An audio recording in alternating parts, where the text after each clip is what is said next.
Édition spéciale, les vraies voix Sud Radio, 17h-19h, Frédéric Brindel. Bonjour à tous, les vraies voix de l'été dont le cœur bat au rythme de l'Aude depuis avant-hier. Une nouvelle importante, le feu n'est pas encore fixé. Restez bien vigilants si vous êtes sur place. Nous consacrerons une large partie de cette émission sur l'évolution du feu de forêt qui touche le massif des Corbières. Comme hier, si vous êtes concerné par cet événement, appelez Zach au standard au 0826 300 300 pour réagir sur l'antenne de Sud Radio et aussi nous donner les dernières informations sur le terrain. Hier, ça a été bien précieux, vos informations. N'hésitez pas. Et puis, notez les deux grandes questions que nous vous poserons ce soir avec nos vraies voix que je vais vous présenter dans un instant. Le grand débat à 17h30. Les maires enchaînent les galères durant cet été, qu'ils administrent une petite ou plus grande commune. Les situations conflictuelles et les crises en tout genre ne leur laissent que peu de répit. Entre ceux qui luttent contre le feu, les autres qui essuient des actes de violence, sans oublier les gestes d'incivilité qui rythment leur quotidien, nous vous posons la question sur le compte X de Sud Radio. Le rôle de maire est-il pour vous? Alors, 4 possibilités. Passionnant, dangereux, pénible, prestigieux. 1, 2, 3, 4. Bon, c'est un peu ludique. C'est mieux pour s'intéresser. Et puis après, on rentrera dans le vif du sujet. Coup de projecteur, 18h40. Les pompiers luttent toujours en ce moment pour mettre un terme au cauchemar qui touche le département de l'Aude, je vous le rappelais. Eh bien, les premiers éléments de l'enquête permettent désormais de révéler l'origine du feu. Il reste à déterminer si cela a été de caractère volontaire ou involontaire. Mais quelle qu'en soit l'origine, le réchauffement climatique évoqué par les spécialistes demeure le facteur multiplicateur des immenses dégâts. La question sur le compte X de Sud Radio à laquelle vous êtes invité à répondre. La lutte contre le réchauffement climatique est-elle pour vous 1. prioritaire, 2. importante, 3. secondaire, 4. inutile? C'est important de savoir comment vous percevez cette question qui fait encore débat, non pas sur le fait, mais sur la manière de l'aborder. Les pompiers, les élus, bien sûr, seront nos invités aussi, puisqu'en point de mire, nous garderons un œil sur la situation dans l'Aude. C'est le principe. Allez, voici le trio des vraies voix. Les vraies voix Sud Radio, 17h-19h, Frédéric Brindel. Et une habituée, puisqu'elle revient cette semaine en deuxième semaine, non, 2 fois dans la semaine, Corinne Tapiro, conseillère d'arrondissement LR et présidente de l'Observatoire des parents de l'école et de l'école. Tout ça est à Paris. Tout ça est à Paris, dans le 12e. Dans la capitale. Bonsoir à tous. Bonsoir à tous. Vous savez que si vous êtes parisien et que vous nous écoutez, évitez le métro parce que tout est fermé. Alors, on vous aurait bien dit prenez la voiture, mais c'est toujours aussi payant avec des tarifs incroyables. Si vous pouvez éviter la capitale, je pense que c'est pas mal comme ça. Notre deuxième vraie voix, Nathalie Lebas, conseillère en communication et conseillère régionale des Hauts-de-France, plus l'Oise, hein, c'est cela, Nathalie Lebas. C'est cela, bonsoir. Bonsoir, vous êtes venue, vous avez bravé les transports en commun, vous avez trouvé votre petite astuce parce qu'il y en a encore. Et puis le grand retour, après des vacances, il va d'abord rapprocher son micro parce que il faut qu'il reprenne les habitudes. Abdoulaye Kanté, et oui, Abdoulaye, policier et auteur de Policier enfant de la République. Ça marche bien le bouquin au fait ou pas? Ça va, c'est très bien. Je suis content et au moins il parle à tout le monde et il continue à parler à tout le monde. Bon, les vacances bien? Ça s'est bien passé. Déjà, bonsoir à toutes et à tous déjà. Oui, soyez poli, monsieur le policier. Toujours. Non, ça va, ça s'est bien passé. Donc quelques jours de repos et content d'être parmi vous. Bon, merci à vous 3 d'être là, bien sûr. Hein, vous nous apporterez vos sujets tout au long de cette émission, mais nous gardons un œil sur l'autre. D'ailleurs, on file au 0826 300 300. Baptiste de Boulogne-Billancourt. Bonsoir Baptiste, ou bonjour. Ouais, 17h. Bonjour. Ouais. Bonjour, Vous préférez bonjour, hein, moi aussi, parce que ça veut dire qu'on est déjà soir. Oui. Ouais. Bon. Baptiste, vous avez aussi un œil sur ces feux de forêt.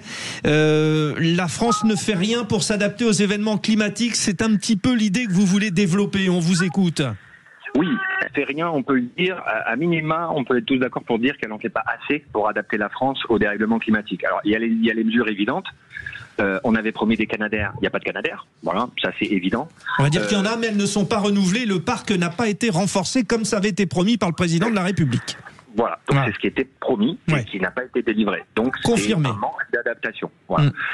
Et puis après, le dérèglement climatique, de toute façon. Alors, j'ai une pensée pour vos auditeurs qui vont répondre que le dérèglement climatique n'est pas une priorité ou est inutile, la lutte contre le dérèglement climatique. J'ai vraiment une pensée pour eux parce qu'aujourd'hui, penser que c'est inutile, c'est vraiment vivre dans un monde parallèle. Il faut éteindre la télé et il faut sortir, il faut regarder ce qui se passe. Alors, l'adaptation au changement climatique, en fait, c'est quoi? Le dérèglement climatique, ça va être des événements climatiques extrêmes qui sont de plus en plus fréquents et de plus en plus intenses. Voilà. Donc, en fait, si on ne fait rien, on s'expose à ces événements climatiques. Alors évidemment qu'il y aura toujours un blaireau pour allumer un feu, pour faire un barbecue ou pour ne pas éteindre sa cigarette. Ça, c'est une évidence. Et blaireau étant un mot gentil, puisque c'était le surnom de Bernard Hinault, donc on peut même aller plus loin. Voilà. Bon, comme Bernard Hinault a fini par être définitivement un blaireau, je pense qu'effectivement on peut utiliser ce terme-là. Donc en gros, moi je suis catastrophé de voir que il y a eu un plan d'adaptation au changement climatique qui a été présenté il y a quelques mois, qui est même pas insuffisant, parce que dire qu'il est insuffisant, ce serait être vraiment un bisounours. Il est catastrophique. C'est un plan qui a été repoussé 3 fois, qui a mis 3 ans à être concocté. Et à la fin, on arrive avec une coquille vide et c'est vraiment dramatique parce qu'en fait, dans un feu de forêt, là, il y a des gens qui vont perdre leur maison. Dans les incendies en Gironde, il y a des gens qui ont perdu leur maison. Je vous rappelle que dans le Pas-de-Calais, il y a des zones qui ont été inondées 3 fois en moins d'1 an. Ça veut dire que des gens ont tout perdu 3 fois en moins d'1 an. Ces gens-là, qui va leur rendre leur vie, qui va leur rendre leurs souvenirs, juste parce que on s'est pas occupé des digues qui sont censées les protéger. Voilà. Votre coup de gueule est très très très important et je suis d'ailleurs assez satisfait que vous ayez fait un petit clin d'œil à notre question du coup de projecteur. Je vous invite d'ailleurs les auditeurs dès maintenant à aller sur le compte X de Sud Radio. C'est vrai que nous sommes allés jusqu'au bout de la provocation en préparant cette émission. La lutte contre le réchauffement climatique est-elle pour vous prioritaire, importante, secondaire ou inutile? Parce qu'il y a aussi des climato-sceptiques, des sceptiques et puis des gens qui sont en réaction à peut-être une écologie punitive. Donc c'est pour ça il y aura débat, ça sera très intéressant. Un mot peut-être, parce qu'on va en parler avec les vraies voix sur cette question que vous soulevez, Baptiste, mais nos vraies voix sur le fait que les Français sont encore à la traîne sur les Canadair, Nathalie Lebas. Alors effectivement, on n'en a pas assez, mais aujourd'hui c'est aussi là où on pourrait voir l'intérêt de l'Europe, avec une mise en commun des moyens au niveau européen, puisqu'on n'est pas le seul pays à être touché. On a vu en Grèce récemment, on a vu aussi Portugal, Espagne, etc. Donc mettre en commun des moyens importants qu'on pourrait transférer de l'un à l'autre, ça me semble la bonne solution en ces périodes de disette.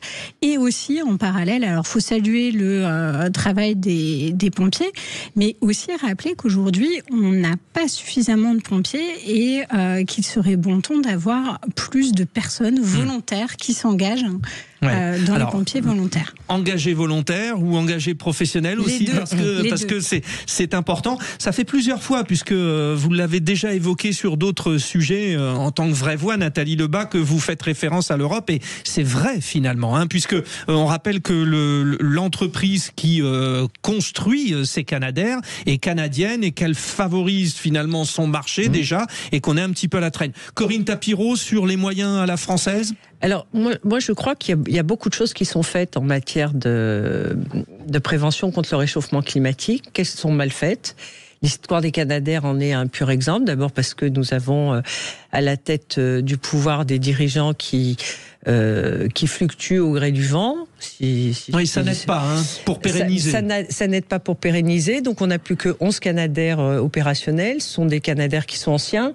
Le prochain va être livré en 2027. Alors j'espère qu'il n'y aura pas de catastrophe exceptionnelle. J'entendais un des ministres auprès du ministre de l'Intérieur qui disait qu'on n'a pas besoin d'aide extérieure, tout va bien, on maîtrise la situation, etc.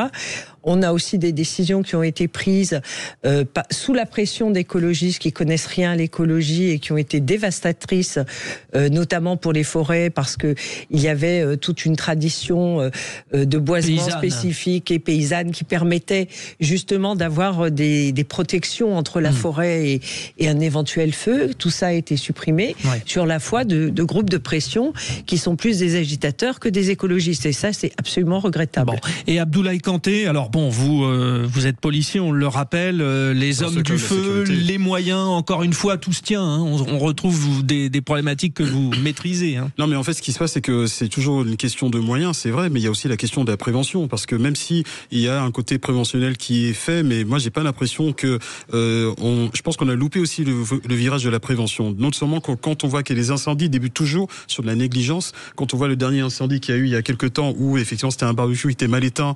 Donc c'est vrai que tout cela en fait doit nous conscientiser. Mais après, évidemment, ce que je déplore, c'est que quand on dit le système à la française, notamment au niveau des Canadair, effectivement, moi je trouve que c'est scandaleux quand même, parce que quand on voit qu'on a une flottille qui est vieillissante et on connaît les problématiques, notamment par rapport aux incendies, je pense qu'à un moment donné, il faut vraiment se réveiller pour essayer de donner les moyens à nos soldats du feu et à la sécurité civile qui luttent incessamment et toujours à la même période contre ces incendies. Ça rappelle les masques pendant le Covid, on s'était dit tiens, on va pas en refaire, et puis finalement on était piégés. Baptiste, merci d'avoir développé.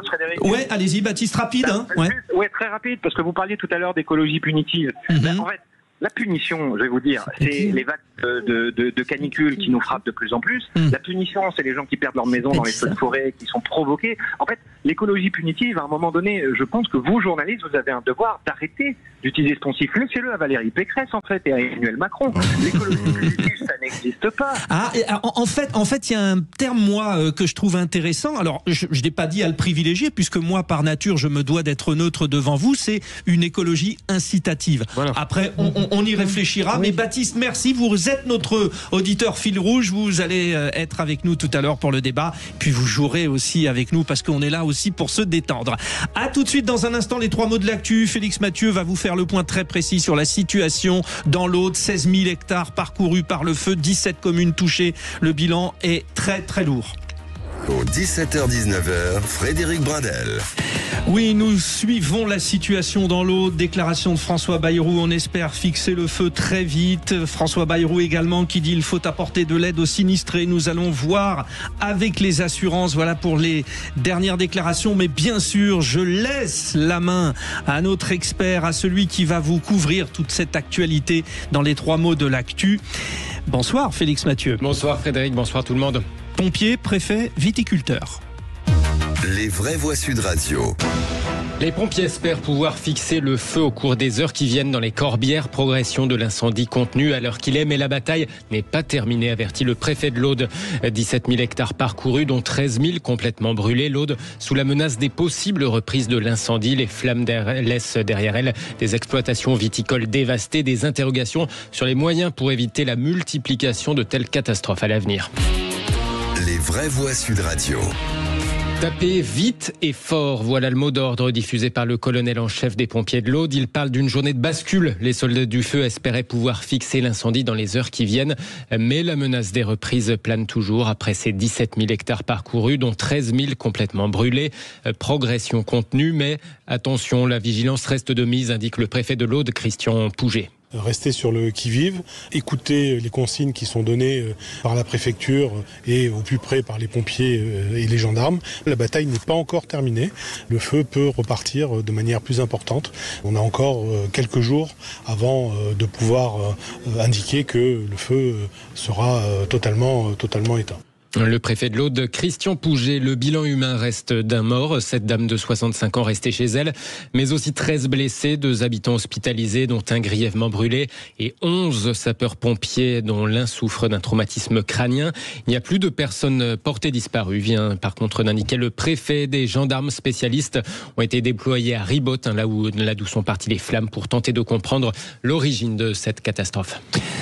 Oui, réaction avec Corinne Tapireau, peut-être des blessés, pompiers encore.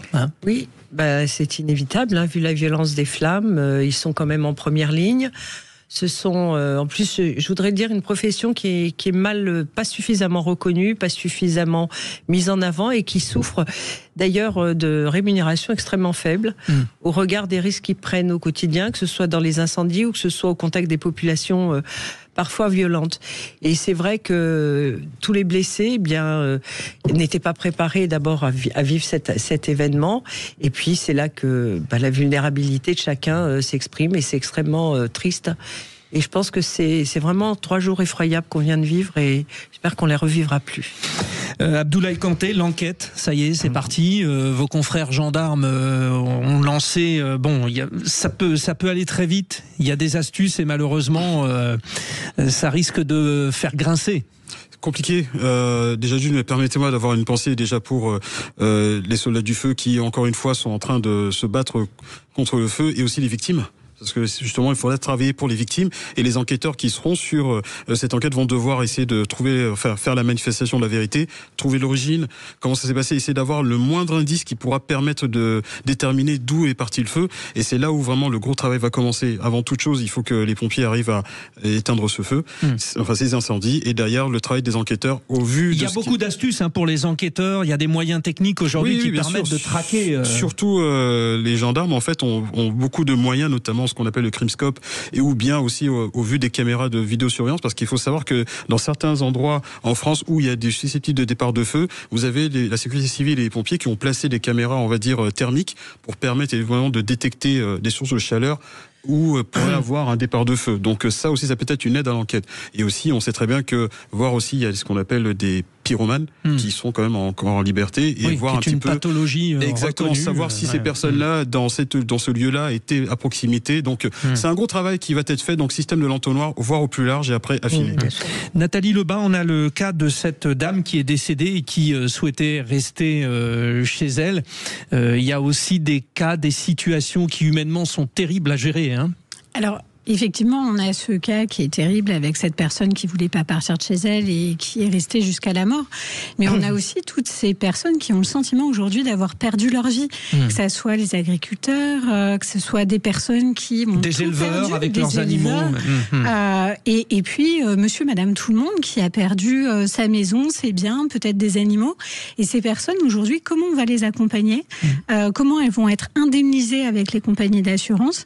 Et aussi, qu'est-ce qui est mis en action pour les prendre en charge dès maintenant, mais pas que pendant le moment du feu des projecteurs. Parce que trop souvent, quand on a des drames, que ce soit des incendies, des inondations, on prend en charge les personnes tout de suite, mais dans 1 mois, dans 2 mois, dans 3 mois, où est-ce qu'ils seront? Et ça, il faut qu'on y travaille fortement. Ouais, et notamment qu'ils puissent rester sur cette fabuleuse région française, ce beau département de l'Aude, parce que souvent la fuite peut être un réflexe. Et déjà paupérisé quand même comme département.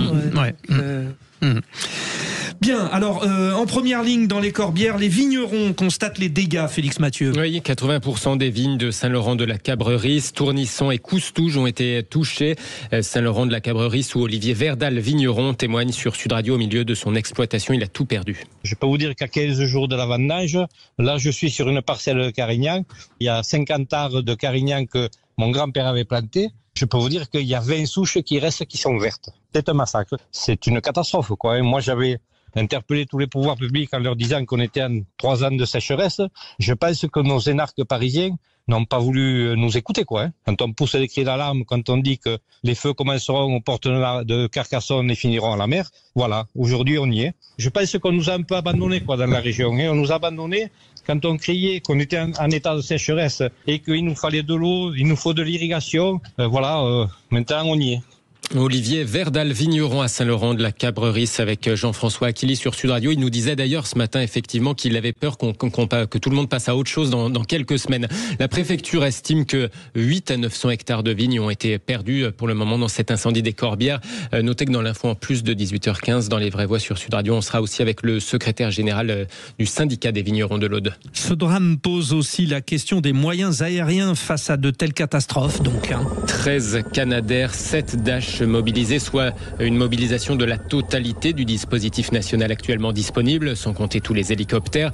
Beaucoup de Canadair sont en maintenance, d'autres ont été commandés, mais la France ne les attend pas avant des années. Il faudrait développer une flotte de bombardiers d'eau français, estime Sophie Plantel, députée PS de Lozère. Elle a écrit un rapport parlementaire sur la maintenance justement de ces Canadair. Le fait que la flotte vieillisse, ça implique un coût sur la maintenance qui est évidemment chaque année de plus en plus élevé. et avec parfois l'obligation en fait de louer des appareils.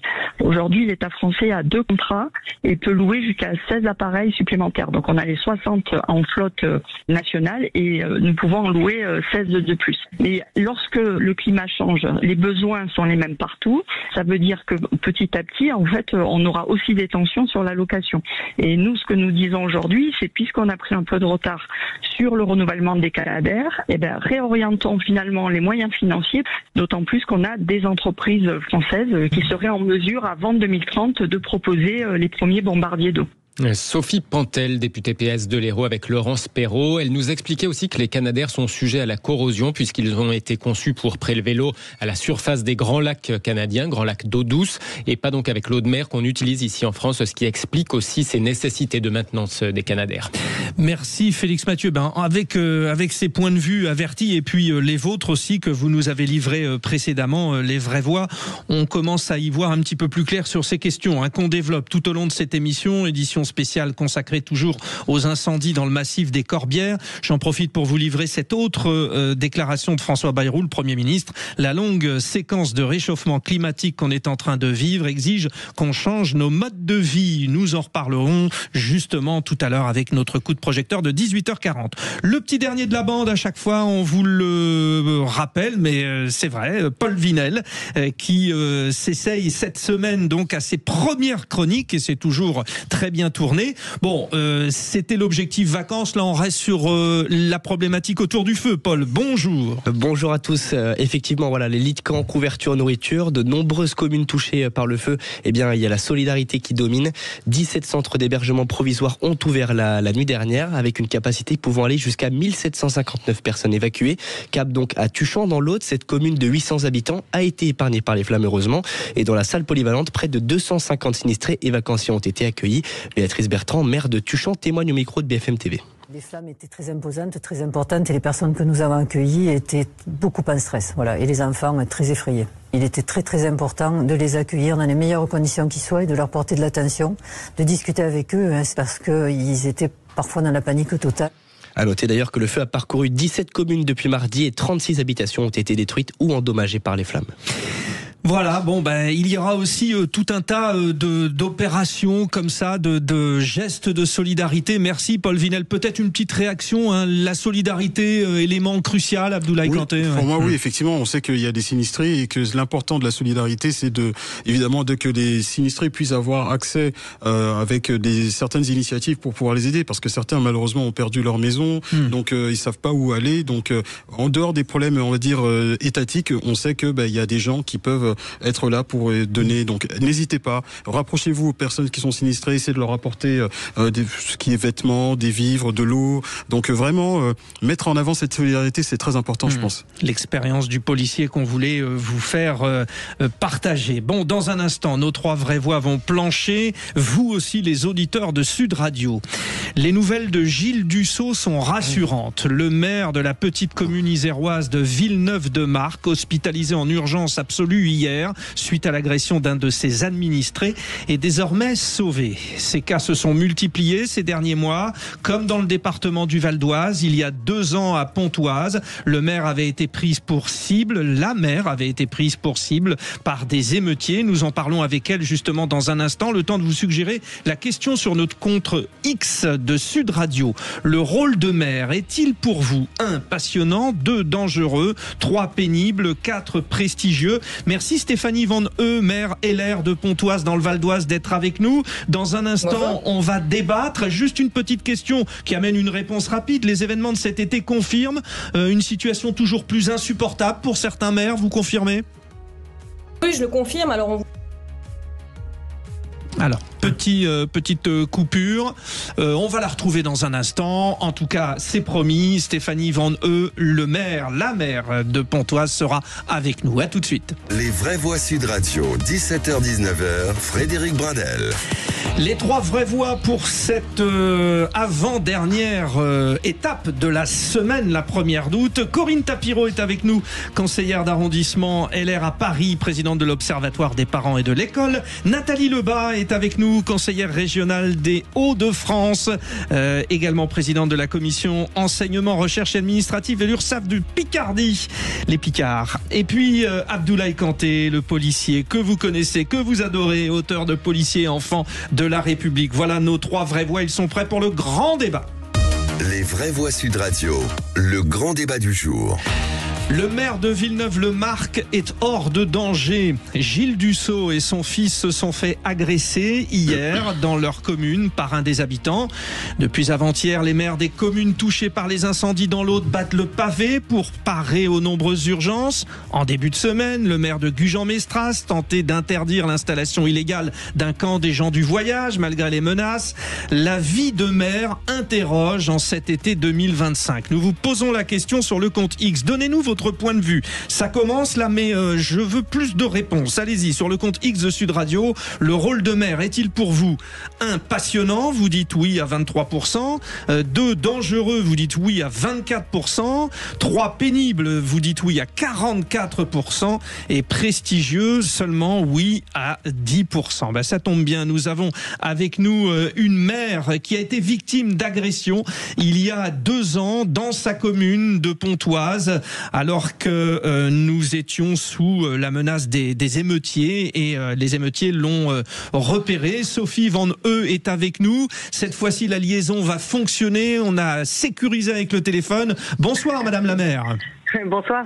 Oui, on disait juste avant cette petite coupure que la tension reste très présente et ce qu'il se passe cet été finalement ne peut que confirmer ce sentiment de malaise que vous avez ou pas? Oui, alors de malaise, j'irai peut-être pas jusque-là, mais en tout cas, c'est factuel. C'est-à-dire qu'aujourd'hui, quand vous êtes maire, vous êtes confronté à une violence souvent latente et parfois qui explose. Ça peut même aller, on l'a vu malheureusement, et j'adresse vraiment tout mon soutien à mon collègue maire et à sa famille. Ça va jusque donc aux menaces physiques, aux attaques. Je parle même pas des menaces verbales, mais c'est quelque chose aujourd'hui qui est installé dans le paysage. Alors honnêtement, on n'est pas préparé quand vous présentez comme une élection municipale et que vous êtes élu maire. C'est pas ce que vous attendez. Maintenant, le fait que vous soyez en première ligne 24 heures sur 24, 7 jours sur 7, en général aussi pour régler des situations de la vie quotidienne, des choses qui se passent moins bien, eh bien c'est des sources de tension et vous êtes parfois pris au milieu de tout ça. Donc c'est pour ça qu'il faut avoir aussi parfois la formation ou le réflexe ou l'expérience qui font que vous apprenez à gérer un peu plus les conflits et essayer d'atténuer ces tensions auxquelles on est confronté tous les jours. Bon, la question qu'on peut aussi se poser, et on va s'appuyer sur Corinne Tapiro, qui est une élue, une conseillère d'arrondissement de Paris, où là on est sur une très grande commune, la capitale, et où les débats autour du rôle du maire aussi sont très véhéments. Oui, alors les débats sont bien sûr très très véhéments. Bien évidemment, tout mon soutien à ce maire et son fils qui ont été molestés. Gilles Dussault et son fils. Ouais. Voilà. Et on le voit en permanence, c'est-à-dire qu'on assiste à un ensauvagement de la société. Et on voit des gens qui ne supportent aucune frustration. C'est-à-dire que lorsqu'un administré vient vous voir pour une place en crèche, un logement, par exemple, il n'a pas déposé de dossier, mais il trouve anormal qu'il n'ait pas un appartement. Et là, le ton monte assez facilement. Lorsqu'on est sur les marchés, on rencontre une agressivité parfois qui est démesurée. Simplement parce que certains ont lu une fake news et qui nous la resservent alors qu'elle ne nous concerne pas parfois. Il y a de vraies difficultés. En plus, je trouve ça très troublant. D'abord parce que c'est un mandat qui permet d'être au service de la population et d'améliorer son quotidien. Et je pense que lorsque des gens s'engagent pour aider les autres et pour améliorer le quotidien de chacun, je ne demande pas qu'on nous remercie tous les matins, qu'on remercie les uns et les autres, mais je pense qu'il y a un minimum de respect qui s'est perdu. Et le respect se perd dès le plus jeune âge. Parce qu'on a aussi des jeunes de moins de 15 ans qui vous insultent aussi. Et que qui sont totalement impunis et que les parents ne sermonnent pas non plus. plus.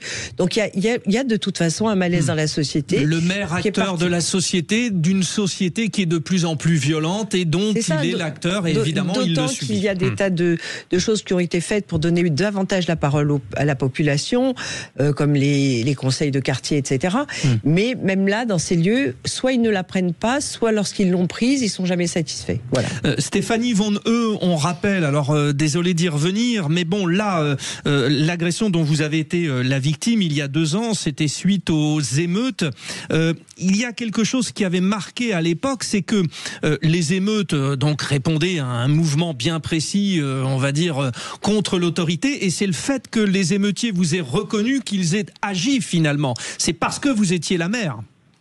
Oui, alors ça c'est clairement qu'il n'y a aucun doute là-dessus. Je résonne encore à mes oreilles les termes. C'est la mer, on va se la faire. Donc il n'y avait absolument aucun doute malheureusement sur le sujet. Bon, après je pense qu'on était dans un grand délirium et qui faisait que tout ce qui s'apparentait de près ou de loin à l'autorité, au bleu comme on dit, et mer inclus, devenait une source d'excitation et d'agressivité, voire plus. Donc, mais ça c'était un contexte assez particulier. Moi, ce que je constate aussi, et ça pour le coup en dehors des émeutes, c'est au quotidien, c'est des gens s'étaient rappelés par Madame Tapiro qui disait vous avez une demande de logement, vous n'y répondez pas parce que vous n'avez tout simplement pas les solutions, ça peut tourner très vite à l'agressivité, à la violence verbale, voire plus. Moi, à titre personnel, j'ai un monsieur qui a voulu, qui s'est installé directement sur ma voiture dans la cour de la mairie, qui ne voulait plus en sortir tant que je ne lui avais pas octroyé de logement. Donc c'est une très grande méconnaissance de comment ça se passe déjà. Et puis on voit immédiatement que ce sont des menaces physiques, ou en tout cas voilà une façon d'aborder les choses qui est assez brutale.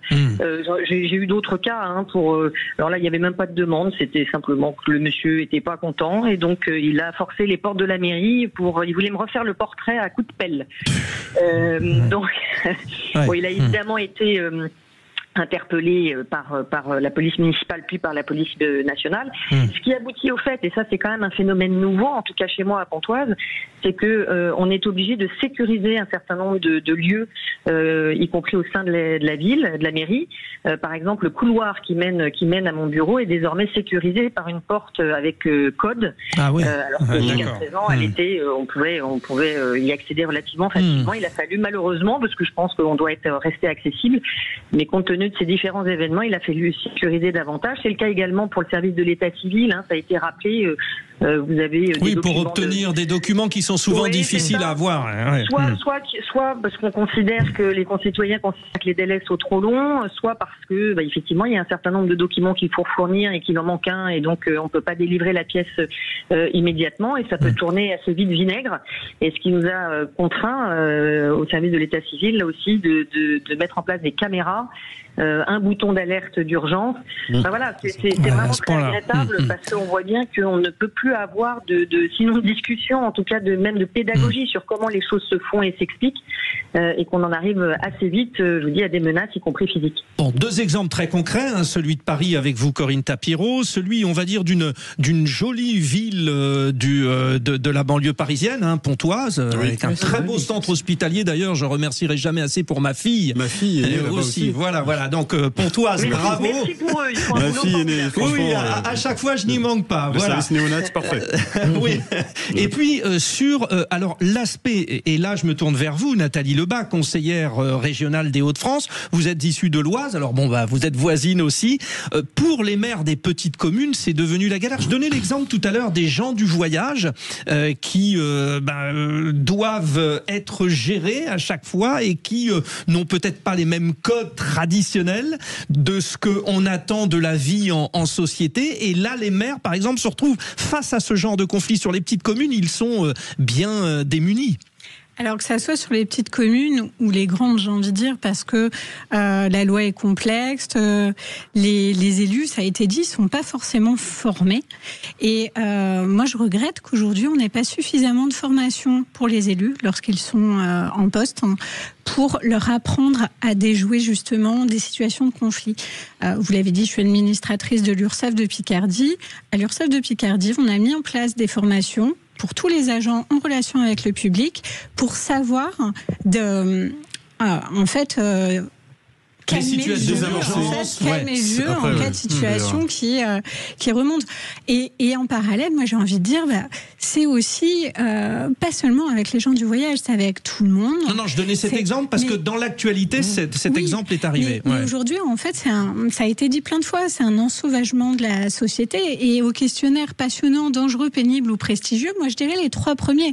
Parce qu'aujourd'hui, quand on est détenteur de l'autorité, on n'est plus dans le prestige, mais on a un sentiment de défiance vis-à-vis de nous, où oui, c'est passionnant parce qu'on a le pouvoir de faire des choses, de changer les choses et de faire du bien, mais c'est aussi dangereux et pénible parce que l'administration est lourde, parce que la justice n'est pas suffisamment forte sur les peines qui sont données aux personnes qui peuvent nous agresser ou nous insulter. Alors, pour l'instant, c'est pénible à 44% qui domine. Vous continuez sur le compte X de Sud Radio. Sur l'aspect sécuritaire, Abdoulaye Kanté, on vous attend effectivement. Il y a la police municipale qui peut aider. Mais justement, en fait, je voudrais revenir parce qu'en fait, on parle. Il y a un ami à moi, Hervé Lefebvre, qui est maire dans une petite commune du côté de Mézel, je crois. Mézel, c'est comme ça on dit dans l'Oise, et qui lui-même a été victime d'une agression en novembre 2023. Il est tenté de sécuriser un parcours d'Halloween et il s'est fait agresser par des individus. Maintenant, la réalité, c'est que oui, effectivement, aujourd'hui, être élu, c'est très difficile parce que vous savez que vous devez répondre. On est dans une société où tout le monde veut tout de suite. Et évidemment, on peut pas avoir toutes les réponses. Mais derrière cela, vous avez cette espèce de déchaînement de violence qui s'est mis en place. Notamment, on peut plus attendre. Maintenant, on va aller directement, comme le disait la mairesse de Pontoise, on va aller directement voir le maire et lui dire, voilà, on veut ça tout de suite. C'est pas possible. Maintenant, en ce qui concerne comment réagir, comment les élus doivent réagir face à cette situation, la police nationale a mis en place des formations justement. En plus, on a des collègues du RAID ou de la BRI qui vont notamment dans certaines communes pour apporter au niveau de leur formation de la négociation, parce que vous avez quand même des négociations hors pair qui viennent justement pour essayer de apporter des solutions. Les fameux boutons d'urgence qui est dans certaines mairies qui est utilisé, mais aussi la formation à être élu. Rappelons aussi que après le Covid, vous avez une multitude d'élus qui ont été, on va dire, élus, mais qui n'ont pas pu être préparés au travail d'élu. Notamment, n'oublions pas qu'il y a plus de 2500 en 2023 qui ont élus, qui ont démissionné parce que ils en pouvaient plus suite aux violences, suite au cyber harcèlement. Donc toutes ces choses-là font que oui, être élu c'est difficile, mais derrière il y a des alternatives.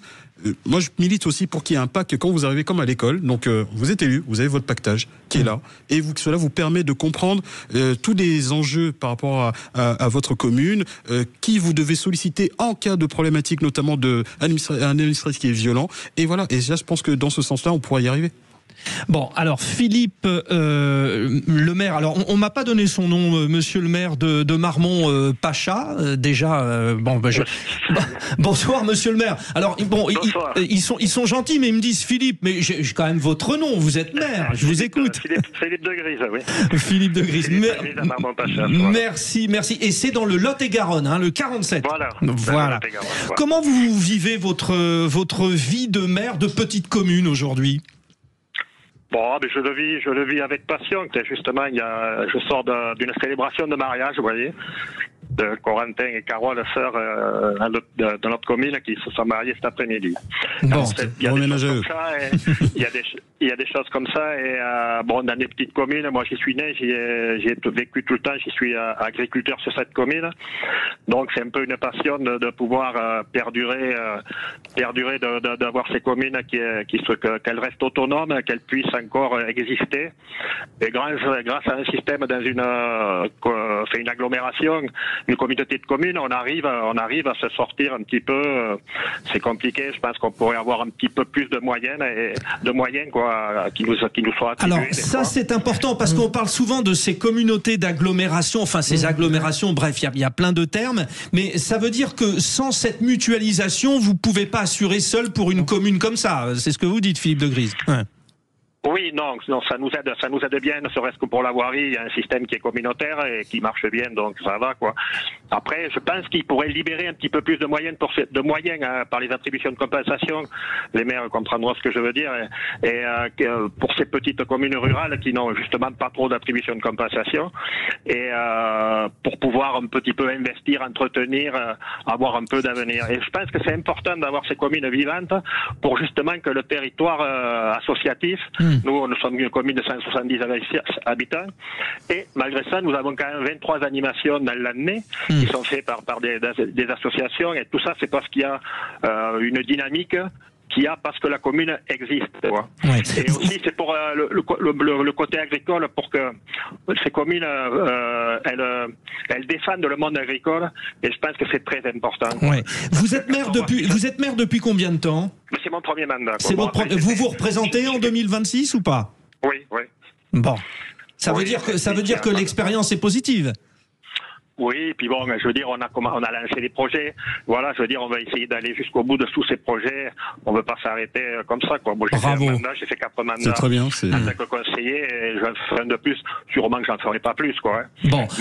Et c'est pour défendre aussi ce monde agricole, comme je vous disais, quand on voit la catastrophe qui se passe là-bas dans l'Aude, et tout ça, je veux dire, il faut qu'on défende ce monde agricole, ce manque d'eau qu'il y a, pour que l'agriculture reste vivante, qu'elle continue à entretenir ces paysages, et justement, parce que si ces paysages ne sont pas entretenus, ils finissent comment? Ils finissent en friche.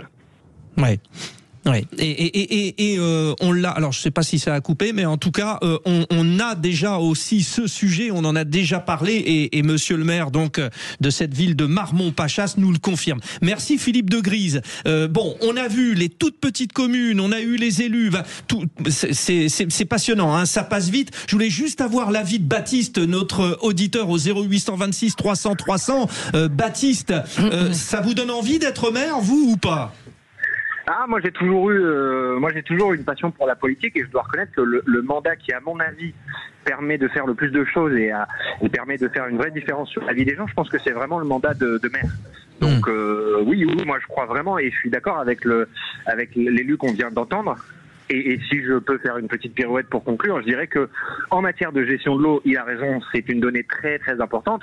En matière de gestion de l'eau, on fait pas mieux que la proposition de plan de gestion de l'eau qui est proposée par les écologistes. Voilà. Ça, on sent l'écolo qui... Mais c'est bien, Baptiste, restez avec nous. Vous allez défier des non-écologistes dans notre jeu. Je remercie très chaleureusement Stéphanie Von la maire de Pontoise. Merci d'avoir accepté de replonger dans ces mauvais souvenirs d'il y a 2 ans. Je le confirme. C'est partie de la psychothérapie, on va dire. Très bien. Alors, si j'ai pu jouer le rôle de psy... Voilà. Et j'en rajoute encore une fois, très jolie ville de Pontoise, je suis voisin, je confirme, bravo madame. Et l'hôpital aussi, l'hôpital. Merci à vous, merci du conducteur. Voilà, merci à tous. Les vraies voix, vous restez avec nous, le sujet passionnant, on aurait pu faire 2 heures sur les maires, on va s'amuser ensemble, Baptiste, l'écologiste, va vous défier, vous le LR, vous le... etc. Attention, on va blind tester. Les vraies voix Sud Radio, 17h-19h, Frédéric Bradel. Vous n'hésitez pas à faire comme Baptiste, qui va défier les 3 vraies voix à notre petit jeu de l'été, le blind test. On s'amuse parce que on est quand même en été, donc profitons-en. Vous connaissez le numéro 0826 300 300. Zach s'occupe de tout, un gars vraiment très sympa. Tout le monde le dit d'ailleurs, paraît-il. Voilà, les 3 vraies voix qui vont être défiées par Baptiste, notre auditeur de Boulogne-Billancourt. Corinne Tapiro, Nathalie Lebas, Abdoulaye Kanté, c'est parti. Les vraies voix Sud Radio, le quiz de l'actu. Je rappelle vite le règlement. Vous avez 9 extraits. Il faut nous donner le plus rapidement possible l'interprète. Et attention, c'est 1 point par personne. Il n'y a pas d'équipe qui tienne. Abdoulaye Kanté, Nathalie Lebas, Baptiste et Corinne Tapiro. Chacun pour soi. Voilà, chacun pour soi. Et je vous ai choisi un petit thème, alors de circonstance, la nature. Ça vous plaît ça, Baptiste, le thème de la nature? Ça va être compliqué pour les LR, ça, non? Ça y est, où est la neutralité Corinne, rigoleuse, c'est drôle. Oui, non, c'est très drôle, oui, bon. Je suis mort de rire. Oh là là, c'est terrible. C'est un rire intérieur. Baptiste, je vous dis bravo. Mais je le dis à tous les auditeurs, venez provoquer nos vraies voix, parce qu'ils ont la parole, elles ont la parole, les vraies voix. Une vraie voix, vous êtes une vraie voix, Abdoulaye, c'est par vrai. exemple. Voilà. Nous sommes des vraies voix. Est-ce que vous êtes prêts? Alors, sur le thème de la nature, qui interprète cette chanson? C'est parti. Mais que la vie est belle, sous temps elle est Elle a fait les JO. Non, Baptiste. comme un battement d'aile. Vous, Nathalie, qui dites que les anciens, on les connaît pas. Là, c'est une nouvelle. Elle a chanté pendant les JO. Oui, Zoé Zao de Sagazan, ça fait un point J'ai pour donné Baptiste, un indice, hein. qui l'avait dit et qui tient ses promesses. J'ai donné. Corinne a rigolé, Baptiste, c'est bon signe. C'est bon signe. Attention, et là peut-être que Corinne va vous renvoyer dans vos 22, on ne sait pas. Deuxième extrait. Comme un arbre dans la ville. C'est l'air? Non. Je suis né Nougaro? dans le béton. Non. Coincé entre deux maisons. Comme un arbre dans la ville, c'est magnifique. Le forestier? Oui, Baptiste. Ah ouais. Oui. Il est bon, hein. Écoutez ça. Comme un arbre dans la ville. Oui, comme un arbre dans la ville. Ah, ça c'est magnifique, c'est une chanson exceptionnelle des années 70, je dis Tout ça à fait. pour les générations. C'est pas de notre génération, on est beaucoup plus jeune que ça. Corinne est en forme, mais on le doit un peu à Baptiste, hein, qui a... Et Nathalie, on vous attend toujours, hein? Oui. Je suis Abdoulaye, trop il a le droit de jeune, jouer ou pas 70. Comment? J'étais pas née. Qu'est-ce que vous dites, Baptiste? Abdoulaye, il a le droit de jouer ou pas? Ah, vous rigolez, je vous ai donné un indice sur le premier.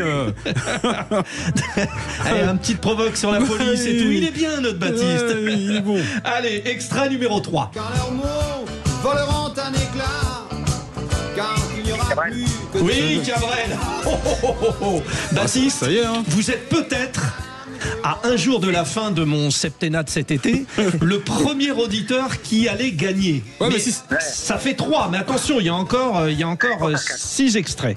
Non, il y a encore 6 extraits. 5, oui, mathématiquement. Ouais. Attention, très simple, il va falloir dégainer vite. Stéphanie Monaco. Stéphanie, c'est Corinne. C'est voilà, Corinne. quand même. C'est Corinne qui rentre dans le jeu. Corinne, 1 point. Baptiste, 3. Nathalie et Abdoulaye, 0. Stéphanie de Monaco, bah oui, c'est le moment de faire le sketch, là. Stéphanie de Monaco. Voilà. Attention, là encore, très simple. Soyez rapide, dégainez. C'est parti. Je viens du sud. Et par tous les chemins. Sardou, c'est Baptiste. Sardou, c'est Baptiste. Vous voyez Ouais. Oui. Il n'y a pas le VAR, il y a pas le VAR. Bah, j'ai dit Sardou aussi, mais il n'y a pas le VAR, Oui, non? mais trop tard. Ah bah, le VAR. Non, le VAR, il dit Baptiste. Moi, je l'ai bien entendu. Il y a peut-être un décalage aussi, hein. Baptiste, il est dans une forme. Il vous a dit, Abdoulaye, vous n'avez qu'à sortir vos caméras. On les a toujours, ça, mais il faut les allumer. Abdoulaye, pas toujours. En tout cas, elles ne sont pas allumées. C'est peut-être le soir de Baptiste. Ouais, Il serait le premier. Si c'est un blind test écolo aussi, bon voilà. Hein, j'ai choisi la nature. Attention, ce n'est pas encore gagné mathématiquement et on vous attend toujours, Nathalie. Vous êtes là, Nathalie? Je vous écoute. Vous n'avez pas branché Shazam sur votre téléphone, là? Non, mais c'est parce que je veux laisser gagner LR pour faire... Non, arrêtez, on ne veut pas entendre ça. Qui chante ça? Sur les bords. Julien Doré. Oui, Nathalie. Ben voilà, vous voyez, c'est mieux son téléphone. C'est de mon époque. Et boum, quand c'est de mon époque. Zao de Sagazan, un petit peu. Bon, alors ça fait 4, 1, 1. Il reste 3 extraits. Abdoulaye ne peut plus gagner. Nathalie et Corinne peuvent encore égaliser. Mais Abdoulaye, il peut me faire gagner. Oui, Parce aussi. Ce que j'ai fait, hein, mais bon, on en parlera. Allez, 7e extrait. On oublie tout, Abdoulaye. Si j'avais pris la mer. Céline Dion. Oh là là, Ah oui. Nathalie, 3, 2, 1. Nathalie peut encore aller chercher l'égalisation. Ce serait elle éventuellement qui pourrait empêcher Donc je serai l'arbitre. la première victoire d'un auditeur. Non, tout le monde joue. Il n'y a pas de victoire sans prestige. Enfin, vous connaissez l'expression. Voilà, Céline Dion. Qui chante ça?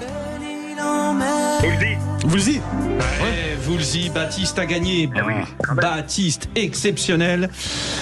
Baptiste, vous savez ce que vous allez faire, ce qu'aucun auditeur n'a fait jusqu'à présent, c'est-à-dire vous taire pour la dernière pour savoir qui est votre deuxième. Ça peut être Nathalie ou Corinne. Dernier extrait. J'étais la plus belle des fleurs. Françoise Hardy. Françoise Hardy, Corinne Tapiro, mon ami la Rose, 2-2. Il y a 2 deuxièmes, Nathalie et Corinne. Baptiste, chapeau. Abdoulaye, 0. Je pense que Baptiste devrait dire quand même que pour la première question, il a eu un petit coup de pouce, n'est-ce pas, Baptiste, hein? Oui, il reconnaît bien volontiers. Merci. Ah, et ben voilà, tout le monde s'aime, c'est ça qui est beau dans le jeu. Bravo Baptiste, je me souviendrai de vous sur cet été, vous êtes le premier. Vive l'écologie non punitive. Voilà, et les écolos, et les policiers, tous ensemble, c'est génial. Merci Baptiste, dans un instant les infos.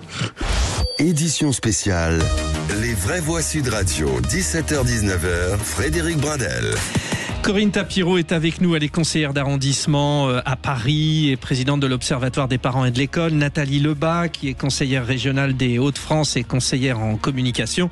Et Abdoulaye Kanté, policier et auteur de Policiers enfants de la République, publié aux éditions Fayard. Voilà, nos trois vraies voix qui sont motivées, qui vous apportent leur point de vue, des profils différents et des profils qui vont être là aussi confrontés à un très beau témoignage au fil au standard 0826 300 300. Je vous le rappelle, vous avez notamment des témoignages concernant la situation dans l'Aude. C'est une édition spéciale. Nous vous écoutons. N'hésitez pas à nous redonner des informations. On retrouve Pierrette de Serviès en Val dans l'Aude. Bonsoir Pierrette. Bonsoir. Est-ce que je prononce bien déjà Serviès en Val? On est d'accord? C'est parfait. Bon, merci. Vous êtes à côté de La Grasse et vous avez une entreprise de transport de vendanges. Que se passe-t-il pour vous? Quelle est la situation? Et on imagine beaucoup d'inquiétudes. Alors, mon premier coup de gueule, comme vous appelez ça, c'est on est en colère. Là, actuellement, on est en colère et désabusé contre les maires qui font d'abord de la politique alimentaire et politicienne. Il faut savoir que seulement 30% des maires en France font respecter les obligations légales de débroussaillement des abords de villages et vignes arrachées. Oui, nous vivons une catastrophe économique et humaine. Voilà. Alors ça c'est important parce qu'on parlait justement des maires qui sont quand même on va dire très actifs. Là vous avez vu les maires de la région qui essayent quand même de trouver des solutions. Hormis, on voit le défilé. Ah, vous voyez le défilé. Bon, d'accord. Voilà. Ok. Alors deuxième coup de gueule. Mon deuxième coup de gueule, alors celui-là il est plus catastrophique. On est à 15 jours des vendanges. Les caves de Talleyrand et de Saint-Laurent de la Craberie vont recevoir toutes ces vendanges. Mais certains verticulteurs ne vont pas pouvoir vendanger parce que les feuilles des souches sont brûlées. Elles ne peuvent plus nourrir les raisins. Donc, qu'est-ce qu'ils vont faire? Ils ne vont pas vendanger. Et les autres ne pourront pas bénéficier du dépôt de cendres sur les raisins brûlés, meurtris, au goût de brûlé. Que vont devenir ces jeunes qui ont travaillé dur toute une année? Les dernières pluies devaient ralentir la grande sécheresse annoncée. Une récolte qui devait compenser les 2 mauvaises dernières années. La vigne, c'est le meilleur coupe-feu. Il faut rémunérer ce rôle des agriculteurs et des viticulteurs. La profession travaille à la mise en place d'un paiement pour services environnementaux. Il faut rééquilibrer cette PAC qui permet d'entretenir nos espaces. Les zones méditerranéennes, elles doivent être mieux accompagnées. Le grand débat de l'eau depuis 30 ans, c'est amener l'eau sur nos territoires pour un arrosage raisonnable de nos cultures. On vous l'empêche parce que il y a eu quand même pas mal de... Mais non, parce qu'il y a 30 ans, il y avait des moyens financiers. C'est que les élus politiques n'ont pas pris au sérieux et n'ont pas été visionnaires. Donc aujourd'hui, en plus, on a des problèmes d'approvisionnement de l'eau dans nos villages. Alors le problème que nous avons aujourd'hui, est-ce qu'on va pouvoir, après cette catastrophe économique, mobiliser la population et les jeunes sur un projet de vie sur nos territoires? On vient d'arracher 5000 hectares. C'est un suicide pour la profession. Deuxième, alors la dernière catastrophe que nous vivons, c'est renvoyer les écolos bobos à leurs projets utopiques qui mettent en danger nos espaces naturels. On ne peut plus broyer de mars à juillet. Souvent les agriculteurs disent qu'ils sont les premiers écologistes parce que vous avez cette action. Nous sommes de vrais écologistes. Nous sommes jaloux de notre espace. Nous, aujourd'hui, quand on se promène chez nous, on pleure. Quand on voit ces lunaires, ces paysages lunaires. Autour de votre habitation, vous avez été touché directement par le feu? Non. Nous avons heureusement, nous avons la chance. Ce feu s'est déclaré du côté de La Grasse et Ribotte avec un grand vent de eau. Donc, nous sommes épargnés. Mais toute l'autre contrée, je sais pas. On parle aujourd'hui d'une catastrophe. Moi, je voudrais que dans quelque temps, on parle de la catastrophe humaine. Des hommes et des femmes ne vont pas survivre au choc psychologique qu'ils vivent en ce moment. Bon, témoignage ô combien important. Merci Pierrette donc de Serviès-en-Val. Vous êtes habitante donc de ce village dans l'Aude et vous vouliez revenir donc notamment sur les entreprises de transport de vendanges. Vous travaillez beaucoup avec les caves aux alentours. Il y a un désastre économique. Vous mettez le doigt dessus et merci de ce témoignage, chère Pierrette. Et courage. Les vraies voix autour de moi s'associent bien sûr à ce souhait. 0826 300 300, vous intervenez, vous êtes les bienvenus. Dans un instant, on va continuer de faire le point sur la situation. Félix Mathieu viendra, les trois vraies voix vont aussi vous apporter leur regard. À tout de suite. Édition spéciale, les vraies voix Sud Radio, 17h-19h, Frédéric Brindel. Avec nos vraies voix, Corinne Tapiro, Nathalie Lebas, Abdoulaye Kanté, on faisait le point avec une auditrice depuis l'Aude. Dans un instant, nous reviendrons bien sûr sur le cas qui l'a préoccupé, celui des vendanges notamment, puisque c'est le rendez-vous de l'info en plus de Félix Mathieu. Félix, vous vous intéressez donc à l'incendie dans le massif des Corbières, qui n'est toujours pas éteint et qui ne le sera pas avant plusieurs jours, vient d'indiquer le préfet de l'Aude. Oui. Alors, votre micro, voilà. Les pompiers espèrent fixer dans les heures qui viennent cet incendie historique, le plus important en France depuis 1949. 17 000 hectares parcourus, 13 000 détruits. C'est un combat de tous les instants, explique à l'instant le préfet de l'Aude, Christian Pouget. On traite toutes les réactivations de feu qui peuvent se produire principalement sur les bordures du feu. Il y a 90 km de bordures de feu, donc avec la nécessité d'intervenir et de maintenir un dispositif de surveillance. On va le maintenir plusieurs jours. Le feu ne sera pas déclaré éteint avant plusieurs jours, c'est certain, parce qu'il y a encore beaucoup de points chauds. Voilà, vous passez un moment à un endroit, vous revenez 15 minutes après, vous avez un petit redépart de feu. Et donc c'est ces réactivations qu'il faut traiter pour être bien certain que bien que le feu est éteint, et il y a encore du travail.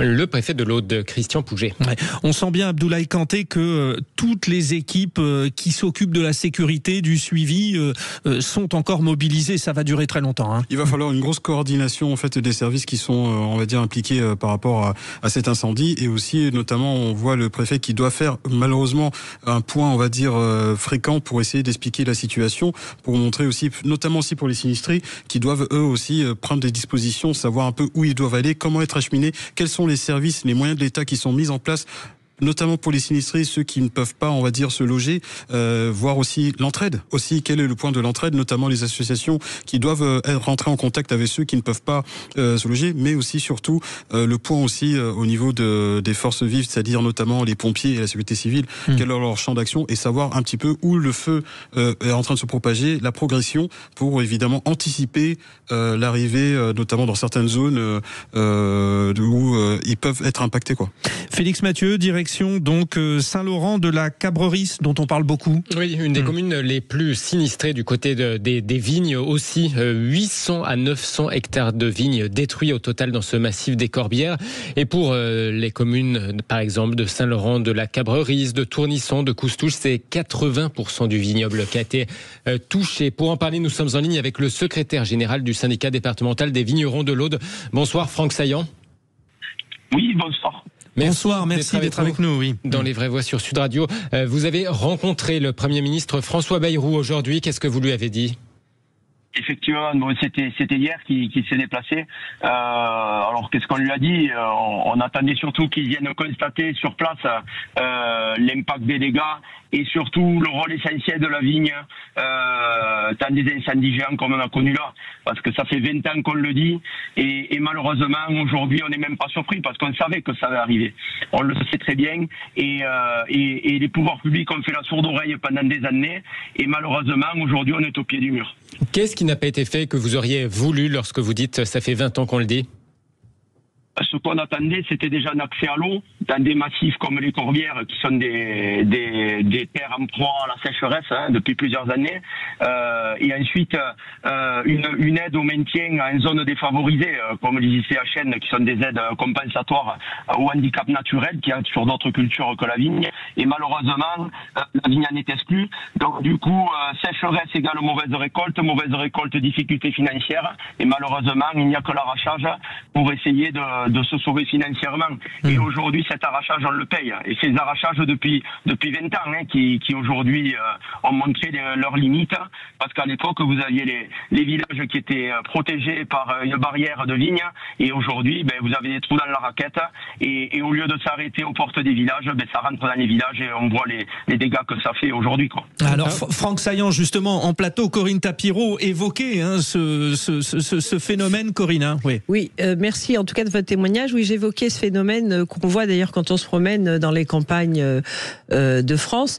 Et c'est extrêmement étonnant qu'il n'y ait pas eu des mesures alternatives, à la limite, pour pouvoir pallier à ces problèmes. Et moi, ce qui me paraît extrêmement inquiétant, en tout cas pour la profession viticole, c'est qu'elle vient d'être touchée, en tout cas dans cette région, très très durement. Et il n'y aura donc pas de production.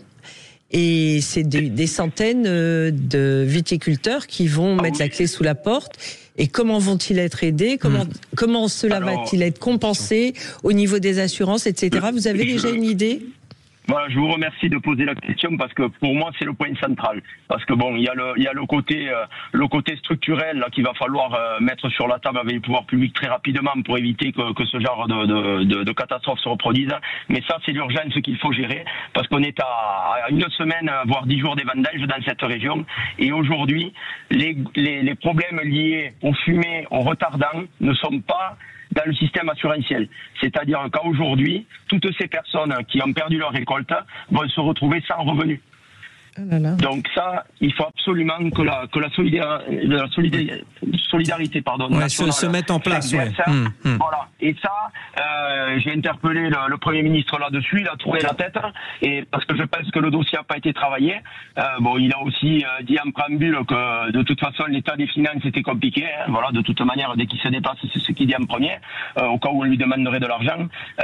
Voilà, mais malheureusement, il faut absolument trouver de toute urgence un financement pour ces pertes de récolte, pour tous ces vignerons parce que là il va y avoir des drames humains et économiques, quoi. Oui. Félix Mathieu. Parmi les vignerons qui ont, pour certains, quasiment tout perdu sur leur exploitation, ils ont aucune idée sur le fait de savoir de quoi ils vont vivre dans les années qui viennent, parce que de la vigne, effectivement, ça va pas repousser du jour au lendemain. Ça veut dire que c'est reparti pour des années, si tant est qu'ils veuillent remettre de la vigne. Oui, en fait, il n'y a pas de plan B, Franck Saillant. Non, malheureusement, sans eau, vous savez, parce que là, vous avez Agnès Pannier-Runacher qui a eu une sortie très maladroite ce matin chez vos confrères de France Info et qui a dit ça veut dire que les anciennes plantes, en parlant de la vigne, les anciennes culture, les anciennes cultures ne sont plus adaptées avec le changement climatique. J'invite Agnès Pannier-Runacher à venir voir si la vigne n'a pas joué son rôle, et c'est pas avec de l'aloe vera ou des pistachiers qu'on va arrêter les incendies au pied des villages. Donc malheureusement, tous ces gens qui de Paris regardent l'agriculture de loin, qui viennent nous donner des leçons mais qui n'y entendent rien, feraient mieux de tourner cette fois leur langue dans leur bouche avant de venir nous donner des leçons.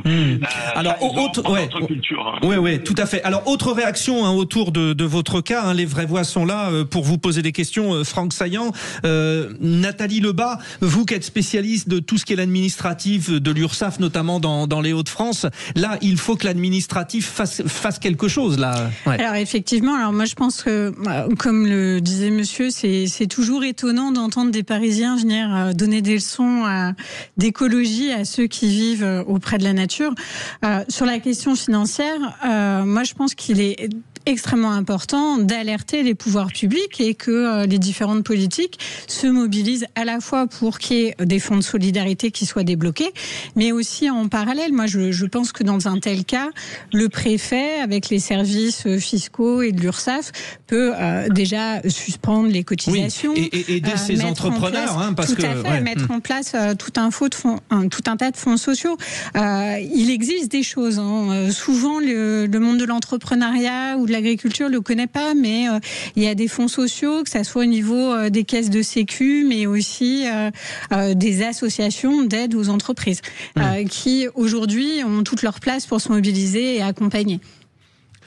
Concernant ce que vous disiez sur le fait que les vignes pouvaient permettre de lutter contre la propagation des incendies, qu'on comprenne bien parce que tout le monde ne le savait pas forcément, c'est-à-dire que à la place des vignes qui sont arrachées, il y a de la broussaille, là où les vignes, grâce à l'espacement entre les différents pieds, permettaient d'éviter la propagation du feu, c'est ça ? Oui, effectivement. Bon, il n'y a pas que l'espacement, il y a aussi le fait que la vigne est une plante qui sécrète beaucoup de sève et c'est une des rares plantes qui ne prend pas feu. Donc effectivement, vous remplacez, quand vous arrachez une vigne, vous remplacez le meilleur coupe-feu qui existe dans nos régions par de la broussaille qui est le carburant numéro 1 des incendies. Donc c'est là où on voit toutes les difficultés que cela engendre. Et aujourd'hui, on s'en rend compte. Mais après, voilà, comme je vous dis, on en a fait des réunions en préfecture pour demander l'irrigation, pour demander des aides pour maintenir l'agriculture dans les corbières. Et le Minervois, c'est pareil, toutes ces zones à handicap naturel. Et malheureusement, on nous écoutait, parce qu'on nous dit jamais non. Ils sont toujours d'accord avec nous, oui, vous avez raison, mais derrière, on nous apporte pas de solution, quoi. Le problème, il est là. Et malheureusement, vous savez, quand les lumières des médias seront parties et les sirènes des pompiers, et bien on va se retrouver dans le désarroi avec des vignerons dans une situation de détresse. Et vous savez, les préfets aujourd'hui, ils ont des budgets très serrés parce qu'ils ont des ordres de Bercy. Et quand on leur demande de l'aide, vous savez, c'est très compliqué. Ouais. Juste très rapidement, est-ce que vous, dans votre corporation, vous avez un fonds de solidarité, notamment à cause de ces catastrophes? Est-ce que vous avez un fonds de solidarité pour vos collègues, en fait, ceux qui sont face à cette problématique-là? Alors, si vous voulez, il y a des fonds de calamité qui existent au niveau de l'État. Vous avez pour ce qui est des pertes de fonds, c'est-à-dire les souches qui vont être brûlées par l'incendie, ça c'est couvert. Il y a la perte de fonds et c'est l'État qui le prend en charge. Ça, il n'y a pas de problème là-dessus.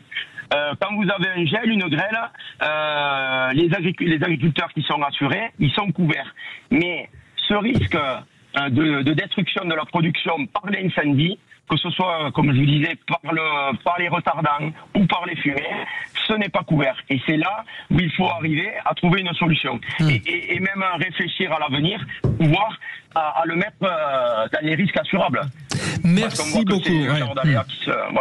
Merci beaucoup Franck Saillant pour votre témoignage. Je le rappelle, vous êtes secrétaire général du syndicat départemental des vignerons de l'Aude. Merci Félix Mathieu pour ces derniers points. Vous revenez évidemment si l'actualité l'exige. Voilà. À tout de suite. On va se retrouver avec nos vraies voix. Vous les avez entendus, très en forme. Ils apportent aussi nos vraies voix, leur sujet d'actu dans un instant dans le tour de table. Les vraies voix Sud Radio, 17h-19h, Frédéric Bradel. Vous n'hésitez pas à nous appeler au 0826 300 300. Vous êtes dans l'Aude, vous voulez nous faire partager un point de la situation. Vous êtes les bienvenus. Zach vous attend au standard. N'hésitez pas aussi à apporter vos réactions sur notamment le compte X de Sud Radio, sur nos réseaux sociaux qui sont gérés par Aurore Cachia. Et puis donc nos trois vraies voix. Corinne Tapiero, conseillère d'arrondissement à Paris. Nathalie Lebas, conseillère régionale des Hauts-de-France. Abdoulaye Kanté, notre policier. Ils sont là pour vous apporter vos sujets, c'est le tour de table. Oh, dites, je vais envoyer les actualités, vous venez les voir dans la cabine? Je vais vous raconter une histoire pas banale. Et vous me racontez pas votre petite journée? On a assez perdu de temps comme ça. Le tour de table. De l'actualité. Et nous commençons par le sujet de Corinne Tapiero. Alors ça va être un clin d'œil à la police. Donc ça tombe bien, on a un policier ici. Ben oui, j'espère qu'il me donnera son avis. Ah, voilà, le visuel de la préfecture de police contre les ventes à la sauvette. Voilà, c'est vrai que ça fait jaser. Hein. Oui, alors hier sur le compte X de la préfecture de police, il y a une campagne de lutte contre les ventes à la sauvette qui a été révélée, qui est plutôt ubuesque. Alors on a eu effectivement par la CAF une campagne contre les fraudes qui dénonçait la blonde Jennifer qui disait vivre avec 4 enfants, seule avec 4 enfants alors qu'elle n'est pas mariée sans enfants. Déjà, il faudrait qu'on m'explique comment la CAF peut accepter de servir des prestations à des enfants fictifs. Ça dénote quand même un grave problème de la CAF. Ensuite, on a eu les transports franciliens qui dénonçaient la dénommée Séverine qui parlait trop fort dans son téléphone et qui nous apprenait qu'elle allait faire des lasagnes ce soir. Je la connais, elle. Tu la connais, Séverine. Mais le problème, c'est... Et on a eu aussi également un visuel contre les rodéos, aussi éloigné de la réalité. Et voilà donc notre revendeur à la sauvette est de type européen, donc il a les yeux écarquillés, il a l'air assez inquiétant avec sa petite tour Eiffel rose et il essaye de la refourguer à un personnage qui semble être un touriste. Alors oui, il faut lutter contre ces fraudes. Il faut lutter contre ces ventes à la sauvette. Mais est-ce qu'il est normal de n'avoir pour chacune des problématiques qu'un seul visuel qui ne correspond pas à la réalité française? Il pourrait y avoir des tas de visuels qui correspondent à des situations différentes. Et je trouve que c'est une façon de stigmatiser et qui est totalement fausse. Et en termes de communication, c'est une véritable erreur parce que si on veut s'adresser aux touristes, je les mets au défi d'aller sur le Champ de Mars pour trouver le petit jeune là qui est en photo pour aller lui vendre une tour Eiffel. Donc je pense que la préfecture de police, d'abord ça coûte de l'argent, tout ce qu'ils sont en train de faire. Il y a un moment où il faudrait quand même se poser les vraies questions. Où va l'argent? Qu'est-ce que la prévention? Est-ce que c'est des campagnes d'affichage et des choses qui amusent le peuple? Donc moi je trouve ça absolument scandaleux. Je dis ça suffit. C'est vrai que c'est un sujet, on va vous faire réagir autour de la table parce que c'est très particulier à aborder. Effectivement, pour ceux qui n'ont pas l'habitude de venir à Paris, autour de la Tour Eiffel, il y a plein de revendeurs qui sont souvent des gens originaires d'Afrique. Essentiellement. On va dire majoritairement, il y a eu une enquête qui a été faite et qui le révèle. Voilà, pas du tout une position contre qui que ce soit. Et donc là, vous dites effectivement, sur le visuel, sont des gens d'apparence européenne. On est très mal à l'aise sur la question parce que c'est vrai que la couleur de peau ne pose pas de problème, mais en revanche, c'est Abdoulaye Kanté. Vous avez écrit ce livre, Policier, enfant de la République. Vous êtes originaire d'Afrique. C'est vrai que là, pour le coup, on sait pas. Moi, je ne sais pas comment faire ça. Alors, c'est même pas comment faire parce que je vais peut-être défendre ma paroisse parce que effectivement, la préfecture de police de Paris fait beaucoup de prévention, notamment les étés, pour justement essayer de faire de la prévention envers les touristes qui vont souvent vers la Tour Eiffel. Et il faut savoir un truc, c'est que la préfecture de police de Paris n'a pas d'agence de pub, en fait. Elle n'a pas d'agence de pub pour justement essayer de mettre en avant ces systèmes de prévention, etc. Elle fait du mieux qu'elle peut avec les moyens qui lui sont alloués. C'est ça, en fait, qu'il faut le dire. Et encore une fois, la préfecture de police de Paris ne fait aucune distinction au niveau des origines, notamment sur ce genre de choses. Donc, alors, le mieux, c'est de pas rentrer dans le débat, c'est pas forcément de mettre un visuel humain, mais en fait, alors, on peut le prendre comme on veut. Donc moi, ce qui m'importe, c'est qu'effectivement, que quand des touristes y viennent, justement, visiter notre beau monument en France, qu'ils arrivent non seulement en toute sécurité, mais aussi qu'ils ne se fassent pas escroquer. Il y a surtout les vendeurs de bonne taux. Pourquoi seulement cela? C'est ce que je dis. C'est ce que je dis, effectivement. Voilà. Maintenant, au niveau de la prévention, donc la prévention y est. Après, comment est faite cette prévention? Notamment, est-ce que c'est tel type de personnes qui font ça? Peut-être, sûrement. Oui, sûrement. Mais encore une fois, je le dis, la préfecture de police de Paris n'a pas d'agence de pub. Non, et mais elle fait avec les moyens dont elle a un communicant. De toute façon, c'est évident. Il y a bien quelqu'un qui tient ses comptes. Enfin, il y a un communicant. Il y a quelqu'un qui a fait cette affiche. Alors oui, donc peut-être que sûrement. C'est pas la secrétaire ou la personne qui a l'accueil. C'est que peut-être la personne de la fête, on va dire de bonne. Pour moi, je pense peut-être de bonne foi, mais peut-être pas en pensant que peut-être ça pourrait susciter, on va dire, un espèce de choc vis-à-vis des personnes qui disent attendez, ce sont toujours les mêmes qui font ça et pourquoi on les met pas? C'est ça la question en fait. Mais l'histoire, c'est que quand on envoie un message et qu'on fait une campagne, elle est à destination d'un public. On se pose la question avant de valider le bon à tirer de cette histoire, de savoir si on a touché la cible. Mais c'est évident qu'on touche pas la cible. Les touristes, ils vont rien comprendre à ce truc-là. Déjà, ils auraient pu la faire en anglais. Enfin bon, bref. Donc tout ça est un peu. Ils font aussi. Donc ils vont la faire. Ils le font. C'est vrai que c'est un sujet. Oui, c'est un vrai sujet de réflexion. Moi, j'ai pas la réponse là. Dans les transports en commun, on a eu des tas de campagnes comme ça. C'était toujours la même chose. C'est toujours le même système parce qu'il y a une crainte. Mais moi, je ne veux pas dire. C'est pas une démarche. Parce qu'il y a un risque aussi de racisme et tout ça. Non, mais c'est pas du racisme. Il suffit d'aller sur le Champ de Mars et voir qui vend les trucs à la sauvette. Bon, c'est sur l'utilisation d'un visuel où il faut essayer d'être pertinent, effectivement. Voilà, et ça faire à ce moment-là. Voilà. Ok. Votre sujet, Nathalie Lebas, les aides sociales et le sentiment d'injustice sociale qu'elles créent, de l'incohérence du système social par rapport au retour à l'emploi. C'est votre dada, hein, c'est votre dada, on le rappelle ça. Oui, alors en ce moment on entend beaucoup parler de Nicolas. Mais moi j'aimerais vous parler de Nicole. Nicole qui aujourd'hui est victime d'un mal silencieux qui est injuste et beaucoup de Français connaissent réellement son nom, c'est l'effet de seuil. Je vous prends l'exemple de Nicole qui a 38 ans, un enfant salarié. Elle n'est pas riche, elle n'est pas pauvre. Elle roule pas sur l'or, mais elle s'en sort. Et sauf que voilà, elle touchait les allocations de mère isolée, elle vient d'obtenir une pension alimentaire du père de sa fille et a obtenu 50 € d'augmentation de salaire. Alors elle est très contente, sauf que là, paf, ça tombe. Plus de primes d'activité, plus d'aide pour la cantine, plus de tarifs réduits et elle devient imposable. Le fameux seuil qu'on passe pour 5... Ah oui, ça c'est comme pour les impôts, c'est-à-dire super, j'ai eu une augmentation de 100 €. Ouais, d'accord, boum, t'es sur la tranche au-dessus. Et ce qui devait être de bonnes nouvelles devient une vraie galère. Pour elle, c'est juste l'impression de payer pour tout le monde, sans plus jamais bénéficier de rien. Parce que dans ce millefeuille des aides sociales et du système fiscal, Nicole, elle est devenue trop riche pour être aidée et pourtant, elle n'arrive plus à s'en sortir. C'est un système où pour 100 € de plus, on peut perdre 300 €, voire plus par mois. C'est un système qui aujourd'hui crée beaucoup de colère. Et aujourd'hui, alors qu'on entend le Premier ministre nous dire qu'il veut remettre à plat les aides sociales, il faudrait peut-être déjà regarder ces effets de seuil qui aujourd'hui créent beaucoup de colère et beaucoup de découragement chez nos Français. C'est le fameux mammouth administratif qui est tout sauf humain. Oui, quel exemple. Merci pour cet exemple hyper fort, Nathalie Lebas. Ils sont terribles vos sujets, les vraies voix. Hein. Vous êtes en forme ce soir. On est tenu par le temps. Vite, on fonce vous voir. Abdoulaye Kanté, sur la décision de Bruno Retailleau de retirer la carte de séjour à l'individu qui a allumé sa cigarette sur la tombe du soldat inconnu. Je vais essayer d'être très vite. Le respect ne se quémande pas, il s'impose. Donc en effet, ce lundi 4 août, sous l'Arc du Triomphe, un homme a commis un geste qui, au-delà du simple outrage, touche au cœur de notre mémoire collective. Un acte filmé, relayé, indigné, donc un sans-abri marocain de 47 ans, en situation régulière jusqu'en octobre, bien connu des services de police, s'agenouille sur le bouclier, allume sa cigarette et repart. Calmement, comme s'il ne violait rien. Comme s'il n'y avait rien à respecter. Ce geste n'a rien d'anodin. Ce n'est pas juste une clope, c'est un affront, un mépris délibéré envers nos morts, une histoire, nos valeurs. C'est un sanctuaire et celui qui l'ignore offense non seulement les morts, mais aussi les vivants qui se battent pour faire vivre cette mémoire.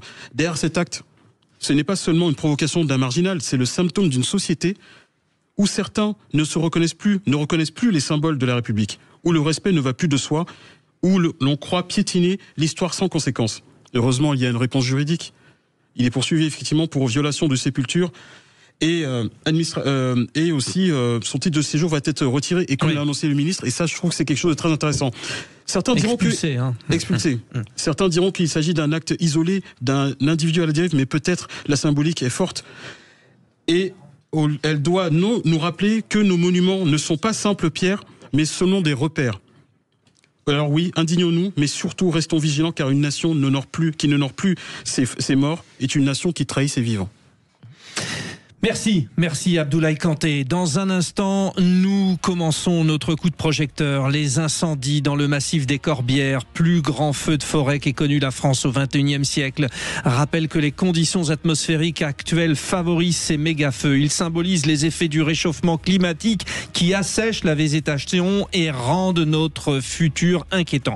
La question de ce coup de projecteur, vous y répondez. Vous êtes nombreux à répondre. Je vais vous donner la tendance sur le compte X de Sud Radio. La lutte contre le réchauffement climatique est-elle pour vous 1. prioritaire, 2. importante, 3. secondaire, 4. inutile? Répondez sur le compte X de Sud Radio dans un instant. Le lieutenant-colonel Éric Agrigné de la Fédération nationale des sapeurs-pompiers de France nous fera le point sur la situation dans l'Aude. On le retrouve vraiment dans quelques petites secondes. Restez avec nous. Édition spéciale, les vraies voix Sud Radio, 17h-19h, Frédéric Brindel.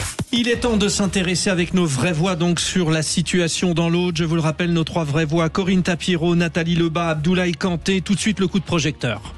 Les vraies voix Sud Radio, le coup de projecteur des vraies voix. L'Aude reste sous la pression des reprises de feu. L'incendie ne progresse plus, mais les vents violents inquiètent les autorités publiques. 17 000 hectares ont brûlé dans le massif des Corbières. Les premiers éléments de l'enquête permettent désormais de révéler l'origine du feu. Il reste à déterminer si cela est à caractère volontaire ou involontaire. Quelle qu'en soit l'origine, le réchauffement climatique évoqué par les spécialistes demeure le facteur multiplicateur des immenses dégâts. Nous vous posons la question, la lutte contre le réchauffement climatique est-elle pour vous prioritaire, importante, secondaire, inutile? Et alors, bon, c'est une énorme surprise, mais qui dit peut-être plein de choses. Vous dites inutile à 78%, vous dites secondaire à 15%, vous dites importante à 4% et prioritaire à 3%. Avant d'en débattre, je voudrais faire le point précis sur la situation avec le lieutenant-colonel Éric Agrigné de la Fédération nationale des sapeurs-pompiers de France. Merci lieutenant-colonel d'être avec nous, bonsoir. Bonsoir à vous. Quel est l'état de l'incendie au moment où on se parle, c'est-à-dire 18h42? Il n'est toujours pas fixé, ce feu? Non, il n'est toujours pas fixé. On reste et probablement on va rester à peu près dans une enveloppe désormais fixée aux alentours de 17 000 hectares. Pour autant, dans une enveloppe d'une telle conséquence, il y a encore des poches de végétation qui n'ont pas brûlé et qui, avec les vents tournants, vont probablement l'être dans la nuit et les jours qui suivent. Mais surtout, il y a un travail colossal à mener sur la périphérie, ce qu'on appelle les lisières, c'est-à-dire sur la frontière entre la partie brûlée et non brûlée. Ces 90 km de lisière doivent être traités méticuleusement au sol avec de l'eau, que ce soit par les airs, que ce soit par les terres, de manière à évacuer définitivement tout risque de reprise vers un autre massif qui, bien sûr, a été épargné. C'est logique et évident qu'il faut impérativement sécuriser cette enveloppe pour éviter toute reprise. C'est la raison pour laquelle un dispositif extrêmement conséquent est maintenu. On a toujours plus de 2000 pompiers sur le terrain et ça va encore être le cas pendant de nombreuses journées à partir d'aujourd'hui. L'idée d'avoir des renforts, alors souvent, hier on avait évoqué l'armée, souvent il est évoqué l'entente cordiale entre les pompiers de l'Union européenne. Est-ce que les renforts vont venir, vont vous aider, vous en avez besoin ? Vous savez, le dispositif actuellement engagé sur l'Aude est à la hauteur de ce feu gigantesque. Je ne sais pas si on imagine plus de 500 engins de lutte contre les feux de forêt engagés, plus de 2000 pompiers, toutes les collectivités qui sont mobilisées, bien évidemment sous l'autorité préfectorale, tous les services publics contribuent à la gestion de cette crise majeure. Et pour autant, il faut aussi réfléchir à ce qui se passe autour. Et le risque feu de forêt reste extrêmement élevé sur tous les départements de l'arc méditerranéen. C'est la raison pour laquelle il faut garder des troupes prêtes à intervenir dans le cadre de notre stratégie nationale d'attaque massive des feux naissants, parce qu'on n'est pas à l'abri qu'un autre feu potentiellement très important puisse survenir n'importe où dans un autre département, voire dans le même. En fait, des Pyrénées-Orientales jusqu'à l'autre côté, les Alpes-Maritimes, tout l'arc méditerranéen. Bien entendu, le risque est très élevé depuis les Pyrénées-Orientales jusqu'au Var, en passant par le Vaucluse, le Gard, l'Hérault, etc. Bouches-du-Rhône, etc. Exactement. Le bilan des blessés chez vous, dans vos équipes, je rappelle, vous êtes le lieutenant-colonel Éric Agrigné de la Fédération nationale des sapeurs-pompiers. On faisait état de 13 blessés parmi vos équipes ? Oui, c'est ça. Donc, les 4 plus sérieusement blessés ont été causés par cet accident d'un véhicule 4x4 feu de forêt qui s'est retourné. L'un d'entre eux, le plus gravement blessé, est toujours hospitalisé à Toulouse. Les 3 autres qui étaient à bord du véhicule ont pu sortir le soir même après un contrôle médical. Donc ça, c'est rassurant.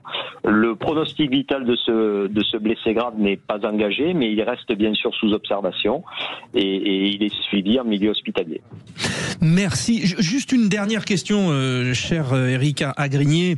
On lance une petite consultation, mais qui est symbolique et sur l'importance du réchauffement climatique. Est-ce que, bien sûr, il y a une enquête en ce moment et on va s'apercevoir, comme très souvent, que c'est sans doute un geste humain, mais vous nous confirmez que ce réchauffement climatique vous rend la situation aujourd'hui très compliquée ?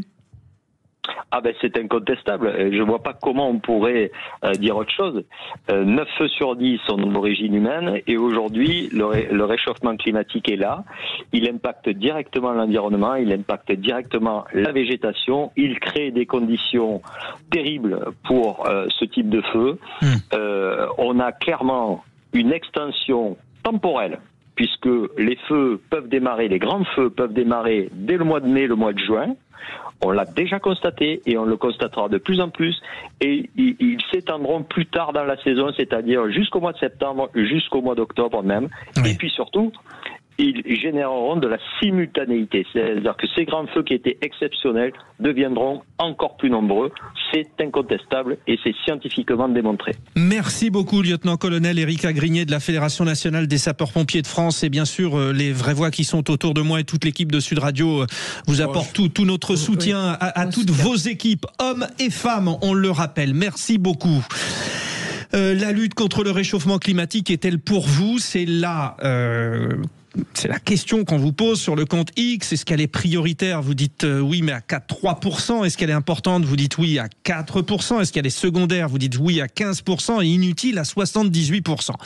Il y a une vraie réflexion à mener parce qu'encore une fois, le pompier, les études nous le prouvent. Mais ça veut dire quoi, Nathalie Lebas ? Ça veut dire que peut-être inutile parce qu'on est impuissant ? Alors, non, on n'est pas impuissant. Ce qu'il faut, c'est s'adapter. Il faut qu'on prenne des mesures pour s'adapter et que ça ne recommence pas.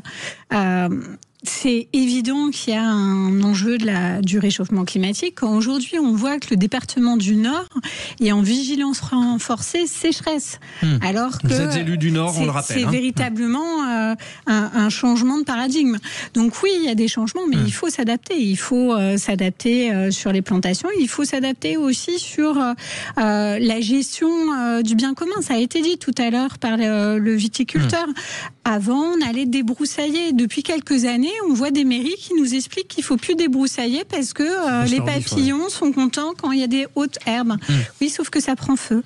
Est-ce qu'on n'est pas en train de tomber dans le piège Abdoulaye Kanté, qui est un piège politique autour du réchauffement climatique, où certains partis politiques se sont accaparés ce sujet en proposant des solutions qui semblaient décalées à certains Français ? Est-ce qu'on n'est pas en train de payer ça ? Parce que quand on dit que c'est inutile ou secondaire, c'est quand même c'est qu'en particulier. Fait, il y a la réalité et aussi il y a l'idéologie politique en fait. Donc ceux qui sont dans la réalité, ce sont ces femmes et ces hommes qui vivent, on va dire, ces incendies, on va dire, je dirais pas quotidiennement, mais très souvent, et qu'ils ont l'impression que les décisions qui sont prises sont totalement, mais à des années-lumière de ce qui se passe. Donc quand on parle des moyens qui doivent être mis en place, et notamment, là vous le disiez très bien, le fauchage tardif, qui justement est mis dans certaines communes où on se dit non, il faut laisser la nature pousser, etc. Mais dans la nature peut pas pousser, on peut pas laisser la nature pousser dans certains endroits où il peut avoir un risque potentiel d'incendie.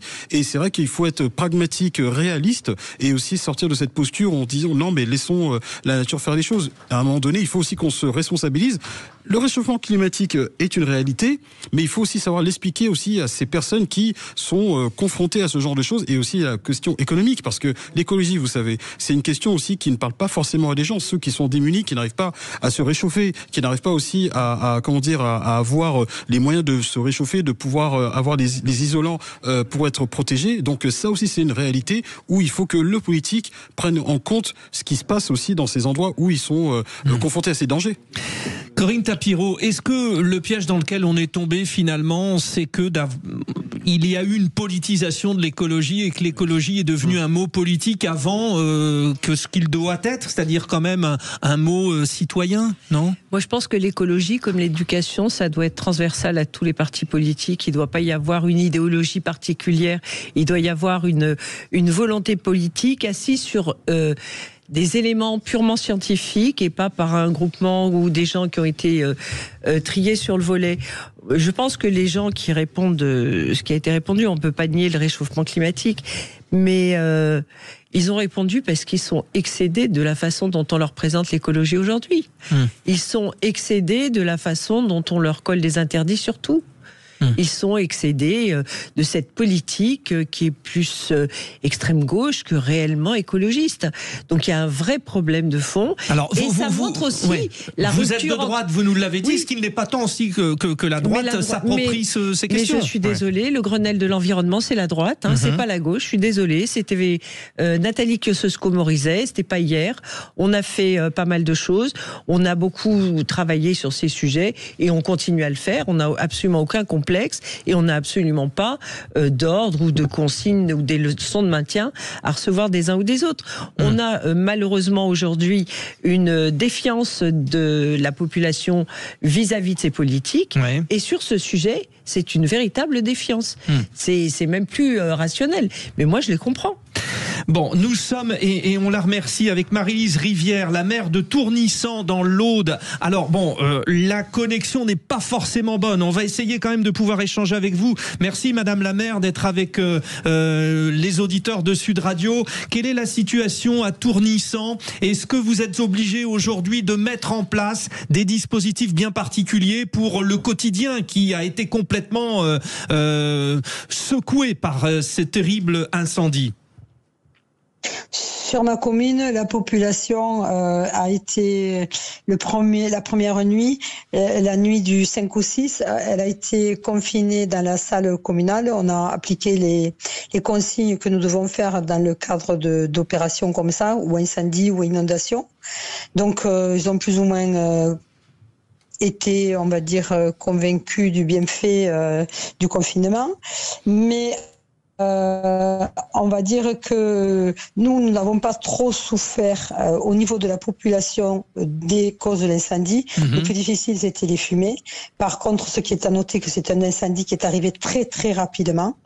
Il a menacé les maisons, mais nous avions quand même là sur place des pompiers. Nous avions la gendarmerie qui a demandé le confinement aux personnes qui étaient dans le lotissement ou les plus à risque, on va dire, et des personnes du village, des bénévoles qui de suite ont fait le nécessaire pour pas que les flammes gagnent les maisons. Ça, c'est le premier point. Il y a une solidarité d'entrée. Actuellement, tout le côté montagneux, on va dire, du village a brûlé. Voilà. Donc, oui, là, c'est tout gris, c'est fini. Ça repoussera, certes, mais il faudra du temps. Notre commune avait déjà connu ça il y a des années. On se rend compte que le pin qui a remplacé tout ce qui était avant un chêne ou autre végétation a gagné partout dans l'Aude. Et c'est ce qui fait que ce feu, peut-être, il était si violent, parce qu'il y avait un vent terrible. Les conditions étaient réunies. Et on a 3 années de sécheresse aussi. Elles étaient réunies pour que ce feu prenne autant d'ampleur. Voilà. Oui, parce que le pin est un arbre qui brûle beaucoup plus, c'est ça, hein? Ben oui. Il brûle plus vite et puis surtout les pommes de pin sautent et envoient le feu plus loin. C'est-à-dire ça projette. Le feu se projette aussi quand il y a du vent. Il peut aller très loin. Et on s'est rendu compte cette fois-ci, nous avions on avait beaucoup de vignes avant. Il y a eu plusieurs arrachages, surtout sur ma commune, puisque la cave coopérative a fermé. Elle a fusionné après avec une autre. Et on a beaucoup moins d'exploitants qu'avant, beaucoup moins de terrains qui sont cultivés. La vigne, c'est un coupe-feu par rapport quand elle est autour du village, elle le protège. Tandis que les arbres, au contraire, c'est un vecteur d'incendie. On en a besoin des arbres, je suis d'accord. Je suis pas du tout contre. Mais on a des essences comme le pin ou le cyprès qui sont très dangereuses. Voilà. Bon, alors c'est important ce que vous nous dites, parce que on a développé là tous ces thèmes déjà avec nos vraies voix autour de la table, et il y a une question qu'on se posait aussi. On a fait un débat sur le statut du maire aujourd'hui, parce que l'actualité à rattraper vos confrères, vos consoeurs, Madame la maire Marie-Lise Rivière de Tournissan. Mais comment réagit la population face à l'urgence? Vous êtes active, vous avez mis des choses en place. Est-ce que la population arrive à garder son sang-froid? Est-ce que vous êtes l'objet de temps en temps de tensions? Non. Moi, je n'ai pas ressenti ça.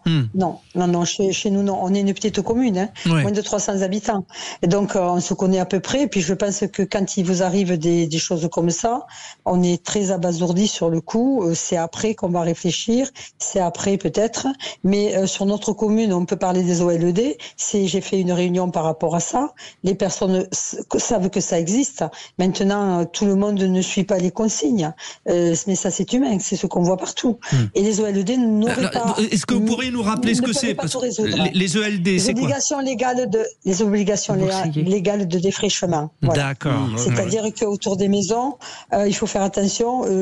Pendant des années, des personnes ont voulu avoir des maisons une maison construite sur une très grande parcelle, avec arboré, tout ça. Sauf que quand vous allez dans l'âge, que vous devenez vieux, on va dire, on peut utiliser le mot, eh bien, vous n'avez plus le courage ou alors vous n'avez pas le financement pour nettoyer votre parcelle, pour entretenir. Et ce manque d'entretien, c'est aussi un facteur, on va dire, pour le danger de l'incendie. Voilà.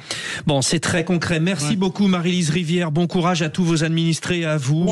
Beaucoup de travail. Donc, la commune de Tourny-Sang dans l'Aude. Bon courage à vous. Merci d'être intervenu en direct sur l'antenne de Sud Radio. Les trois vraies voix, merci. Vous avez été très pertinent. J'aimerais juste conclure sur cette histoire de réchauffement climatique. Si en 15 secondes, vous aviez un message à faire passer. On commence par vous, Nathalie Lebas.